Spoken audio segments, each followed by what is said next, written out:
1주택자의 두 번째 집, 득일까 독일까? 차 한잔 하듯 편안하게 내 이야기를 들어보게. 오늘은 요즘 이 할배에게 가장 위험하다 싶은 질문 하나에 대해 알려주겠네. 할배요, 돈이 좀 모였는데 집 하나 더 살까요? 이 질문일세. 집값 오르는 거 보면 배는 아프고 나도 다주택자 대열에 끼고 싶은 그 마음, 이 할배가 모르는 바 아니네. 하지만 오늘 얘기를 다 듣고 나면 생각이 조금 달라질 걸세. 차 한잔하며 궁금한 거 있으면 편히 물어보게. 이보게, 먼저 이것 하나만은 확실히 해두세. 1주택이 주거 안정이라면 2주택부터는 철저한 사업이라네. 사업에는 반드시 수익과 비용을 따지는 계산이 필요한 법이지. 감으로 뛰어들면 안 되네. 오늘은 자네가 두 번째 집을 덜컥 계약하기 전에 엑셀을 켜놓고 반드시 확인해야 할 세 가지를 짚어주겠네. 첫 번째, 세금의 늪일세. 배보다 배꼽이 더 커진다는 말, 여기에 딱 맞는 이야기라네. 자네, 세금 계산은 해봤는가?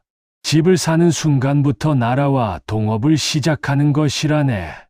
요즘 기준으로 보면 2주택자가 조정 대상 지역에서 집을 하나 더 사면 취득세율이 8%에서 많게는 12%까지 뛰어오른다네.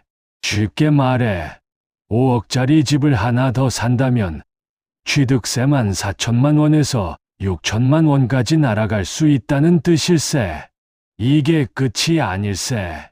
종합부동산세는 인별로 계산이 되는데 보유한 주택의 과세표준 합계가 12억 원을 넘어서면 최고 5%에 가까운 중과세율이 붙는다네. 매년 이 종부세를 내야 하고 나중에 팔 때는 양도세 중과까지 걸릴 수 있네. 남는 장사인 줄 알고 뛰어들었다가 취득세 내고 종부세 내고 나면 은행, 예금 이자만도 못한 경우가 수두룩하다네. 반드시 세금을 다 떼고 난 뒤에 진짜 수익률, 그것을 계산해봐야 하네. 두 번째, 역전세와 금리 발작, 자네가 버틸 수 있는 맷집이 있는가를 물어야 하네. 대부분 두 번째 집은 자네가 들어가 살 게 아니라 전세를 끼고 사지 않던가. 그런데 요즘 상황을 좀 보게.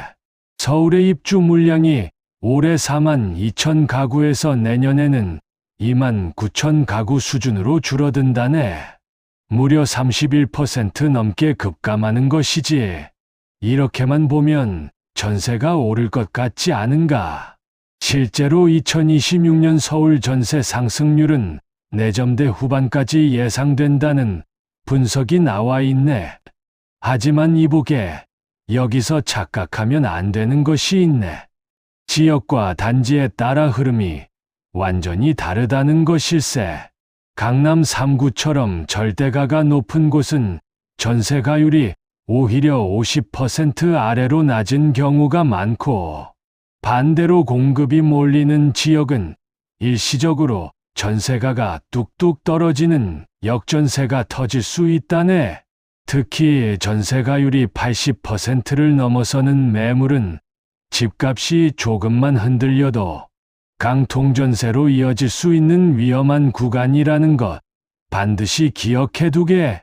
세입자가 나간다고 할 때 돌려줄 현금이 있는가?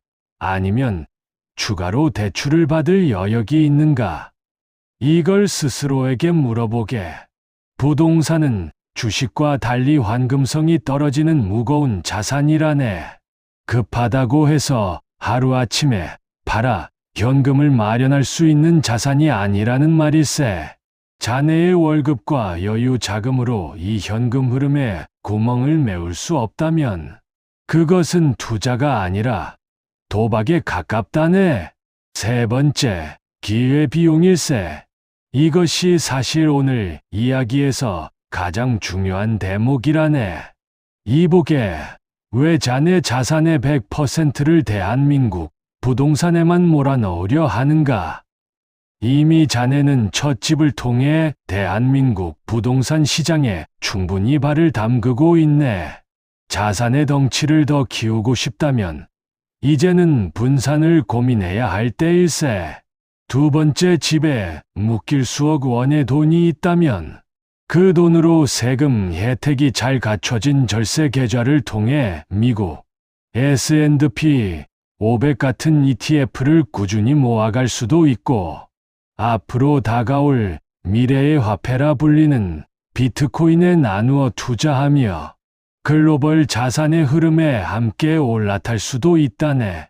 같은 종류의 집에 자산을 두 번 베팅하는 것은 사실 하수들이나 하는 방식이라네. 진짜 부자들은 한 바구니에 계란을 몰아넣지 않는 법일세. 자, 그러면 언제 두 번째 집을 사도 괜찮은가? 이것도 정리해줌세.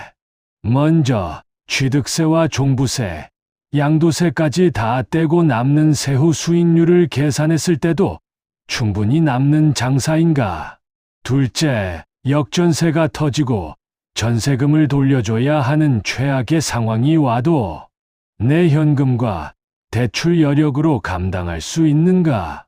셋째, 굳이 다른 좋은 투자처를 놔두고 반드시 그 집이어야만 하는 명확한 입지적 이유가 있는가? 이 세 가지에 모두 자신 있게 그렇다고 답할 수 있다면 그때는 두 번째 집을 사도 좋다네. 하지만 이 셋 중 하나라도 흔들린다면 지금은 멈추어야 할 때라네. 첫 집에서 발 뻗고 편히 자면서 남은 여유 자금으로는 금융자산과 비트코인을 공부하며 포트폴리오를 넓혀가는 것이 훨씬 현명한 길일세. 이 보게들, 부동산은 화려해 보이지만 그 이면에는 세금과 대출, 이자와 공실이라는 무거운 짐이 함께 따라온다네. 진짜 부자는 자산을 크게 불리는 사람이 아니라 흔들리지 않고 오래 버티는 사람이라는 것을 잊지 말게. 오늘 이야기를 한 문장으로 정리해봄세. 1주택은 지키는 것이고 2주택은 증명해야 하는 것이다. 세금을 감당할 수 있는가? 역전세를 견딜 현금이 있는가? 그리고 그 집이 아니면 안 되는 이유가 있는가? 이 세 가지를 스스로에게 증명하지 못한다면 두 번째 집은 자네의 자산을 지켜주는 것이 아니라 오히려 자네의 발목을 잡는 짐이 될 수 있다네. 어떤가? 흔들리지 않는 든든한 강남 아파트 한 채, 내 자산의 중심으로 삼고 싶은가? 그렇다면 부동산만 파고들 것이 아니네. 부동산, 비트코인, 미국 ETF 등 강남 알베와 공부하면서 같이 가세.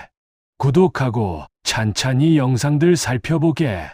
강남 입성하는 그날까지 이 할배가 자네의 멘토가 되어주겠네.